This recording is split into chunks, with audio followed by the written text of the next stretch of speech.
তো যাই হোক, শাকিব খানের সোলজার মুভিটা যে পোস্টারটা দেখলাম, এই পোস্টারটা কিন্তু অসাধারণ লেগেছে। এখানে একটা জিনিস বলবো, জিৎ ফ্যান তোমরা সবাই খুশি হয়ে যাবে।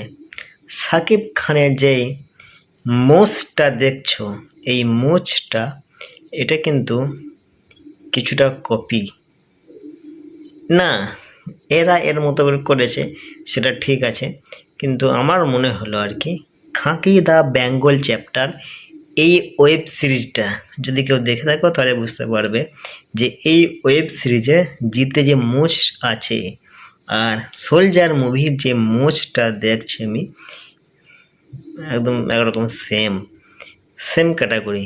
তো যাই হোক, একটুকু 19-20 থাকলেও এক ধরনের সেমই আছে। তো যাই হোক, সোলজার পোস্টারটা অসাধারণ লেগেছে, শাকিব খানের লুকটা অসাধারণ ছিল। এখানে শাকিব খানকে খতরনাক লাগছে, খুবই ভালো লাগছে। যখন মুভিটা আসবে আমি দেখব, সবাই দেখবে, ঠিক আছে। যদি ইন্ডিয়াতে রিলিজ করে তবেই তো দেখব, ইন্ডিয়াতে রিলিজ না করলে দেখতে পাবো না। ইন্ডিয়াতে যদি রিলিজ করে তাহলে দেখব মুভিটা। তবে যাই হোক, পোস্টারটা খুব সুন্দর লেগেছে। তো আজকের মতো ভিডিও এখানে শেষ করছি। তো আবার দেখা হবে কোনো নেক্সট ভিডিওতে। তো বাই।